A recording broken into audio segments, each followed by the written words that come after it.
Bandit-bandit ini semua memakai topeng. Mereka merampok truk uang. Apakah Anda pikir mereka ingin merampok bank? Tidak. Perampokan bank terlalu umum. Apa yang ingin mereka curi adalah semua uang di bank, di Royal Spanish Mint. Bagaimana mereka bisa merampoknya? Sangat sederhana. Yang pertama adalah dengan pakaian polisi, kemudian mengikuti truk uang, menyelinap ke bagian dalam pabrik pencetakan uang. Saat itu, peretas meretas sistem keamanan. Penjaga keamanan tidak melihat adanya kelainan. Tembakan senjata terdengar, dan memecahkan suasana yang tenang. Kekacauan dimulai. Orang-orang takut sambil memegang kepala mereka dan melarikan diri. Mereka hampir kabur, tapi kemudian mereka diblokir di gerbang. Setelah itu, 67 orang di pabrik percetakan uang. Semua menjadi sandera. Seorang bandit menggunakan las listrik. Melihat tumpukan uang ditumpuk. Tetapi target mereka, ini bukan sedikit uang. Ini adalah perampokan yang telah direncanakan selama 20 tahun. Otak di belakangnya adalah seorang profesor. 5 bulan yang lalu, profesor telah menemukan 8 orang untuk bergabung. Dia melanjutkan dengan melatih mereka tentang cara merampok. 8 orang ini semuanya terampil. Ada pencuri perhiasan. Dia pernah terlibat dalam 27 kasus. Mencuri 434 berlian sekaligus. Bahkan ada seorang hacker jenius. 6 tahun mulai pemrograman. Orang-orang memanggilnya jiwa internet. Orang terbaik adalah guru uang palsu. Saat 13 tahun ia mulai memalsukan uang. Hanya menyentuhnya dengan ringan. Dia bisa membedakan uang asli atau uang palsu. Sebut saja jenius bersama. Tentu saja itu untuk melakukan hal-hal yang hebat. Rencana mereka bukan untuk merampok uang, tapi untuk mencetak uang sendiri. Pabrik percetakan uang akan mencetak 8 juta euro setiap jamnya. Hanya dengan memperpanjang waktu, maka semakin banyak uang yang mereka hasilkan. Bagaimana cara memperpanjang waktu? Itu adalah rencananya. Yang pertama adalah menekan bel alarm untuk memancing polisi menghadapi mereka. Kemudian berpura-pura mereka tidak bisa melawan dan menyerah di departemen pencetakan uang agar polisi berpikir bahwa mereka terjebak di dalamnya. Kemudian, mereka memutuskan semua jalur jaringan, matikan semua kamera. Mereka mengambil kembali semua ponsel sandera, benar-benar memutuskan kontak, hanya menyisakan jalur khusus untuk berbicara dengan profesor. Jadi, mereka bisa mencetak uang tanpa ada yang tahu. Tapi polisi juga bukan orang biasa. Mereka berniat untuk menyerang secara paksa. Sekelompok polisi bersenjata menyelinap keluar dari pintu belakang. Melihat bahwa mereka akan bergegas masuk, profesor sudah punya rencana. Langkah pertama adalah untuk menipu polisi. Dia membiarkan semua sandera berdandan seperti mereka, pakai topeng yang sama. Langkah kedua adalah menggunakan kekuatan untuk menyebabkan tekanan ke tempat-tempat di mana polisi menyerang. Mereka mengangkat senjata Gatling yang membuat semua orang takut. Langkah paling penting adalah sandera. Di antara 67 sandera ini, ada seorang putri Tuan Duta Besar Inggris. Jika ada sesuatu yang terjadi padanya, itu akan menjadi acara internasional. Jadi, polisi tidak berani bertindak sembarangan. Mereka harus mundur. Setelah semua bahaya tersembunyi telah diselesaikan, kemudian, saatnya mencetak uang. Mesin terus bekerja selama 24 jam. Mereka mencetak banyak uang. Uang itu terus-menerus dicetak. Semua orang sangat bersemangat. Saat itu, mereka benar-benar menghasilkan banyak uang. Tapi, di saat semua orang bahagia, kemudian kejadian itu tiba-tiba terjadi. Hari itu, perampok bertopeng mengambil sandera ke teras untuk jalan-jalan di gedung seberang. Tapi penembak senapan jarak jauh polisi mengarahkan pandangannya pada mereka. Tapi Sheriff ragu-ragu tanpa henti, karena bandit dan sandera berpakaian sama. Waktu itu, seorang perampok melihat pria bersenjata itu. Dia membuat keputusan. Dia menyuruh rekan-rekannya untuk berlutut bersama, untuk menyamar sebagai sandera. Sebentar lagi, teras menjadi kacau. Seorang sandera terlalu bersemangat, jadi dia pikir dia akan dieksekusi. Dia memegang senjata palsu, tampil panik. Sheriff hanya melihatnya berdiri, dan menganggap bahwa dia adalah pencurinya. Dia memberi perintah untuk melepaskan tembakan pistolnya.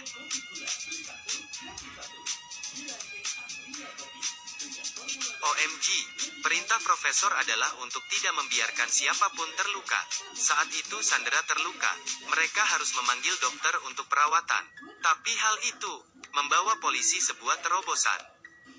Satu polisi menyelinap ke kelompok medis. Pada saat ini, dua petugas polisi berpakaian seperti bandit dan merangkak ke saluran ventilasi. Mereka ingin menyamar sebagai Sandra, kemudian menangkap semua bandit dari dalam. Namun, tim medis datang dan digeledah. Semua benda logam akan disita. Mereka melepas sepatu mereka dan berbaring di lantai untuk menerima pengecekan seluruh tubuh. Selama waktu ini, perampok memasang chip penyadapan di kacamata petugas polisi. Dengan cepat, operasi berjalan lancar. Namun, wakil petugas polisi terkejut mengetahui bahwa semua perampok dan Sandra sudah ganti topeng. OMG. Jika dia keluar saat ini, dia akan berisiko. Dia bergegas kembali ke pusat komando. Diperintahkan untuk menarik diri. Aksi gagal lagi. Kepala polisi wanita itu sangat bingung. Mengapa para bandit selalu selangkah lebih maju? Mengetahui tindakan pihak kepolisian, dia berpikir untuk waktu yang lama.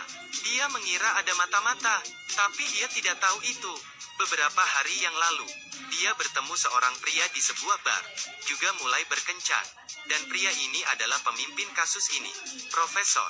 Profesor mendekati Sheriff untuk memata-matai intelijen. Jadi, dia segera menyadari, polisi menyelinap masuk ke tim medis. Dia pintar, dia telah memasang penyadapan ke dalam kacamata wakil polisi. Waktu itu, setiap gerakan polisi akan direkam di kameranya. Itu juga karena ini, dia telah mengungkapkan kesalahan fatalnya. Ternyata, polisi menemukan kamera di pabrik percetakan uang.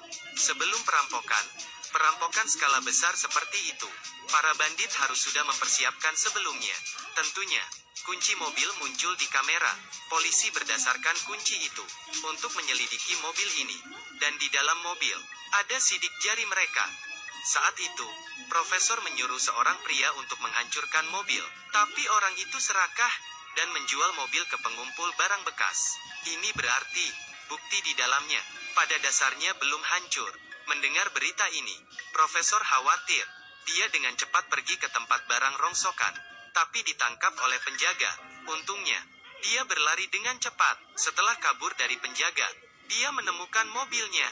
Dia masuk ke mobil. Tiba-tiba, polisi tiba. Dia dengan cepat masuk ke dalam bus. Dia merobek pakaiannya, menyamar sebagai pengemis. Kemudian keluar, menerima pemeriksaan polisi. Polisi membuka pintu mobil, mencium bau amonia. Dia tahu, dia selangkah terlambat lagi. Pengemis itu punya masalah sekarang. Dia mengejarnya, tapi sosok pengemis itu tidak terlihat lagi. Ada hal yang baik, penjaga di tempat parkir telah melihat sosoknya. Di kantor polisi, petugas polisi berdasarkan deskripsi pria itu dan membuat sketsa penampilan perampok itu sedikit demi sedikit. Mata, hidung, mulut, gaya rambut, wajah profesor sangat cepat dibuat dengan hanya menangkapnya. Kemudian mereka bisa menangkap semua perampok, tapi mereka tidak tahu itu.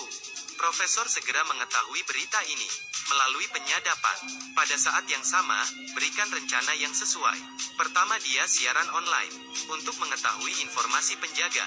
Rusia punya istri dan anak perempuan. Kemudian, dia menemukan mobil polisi.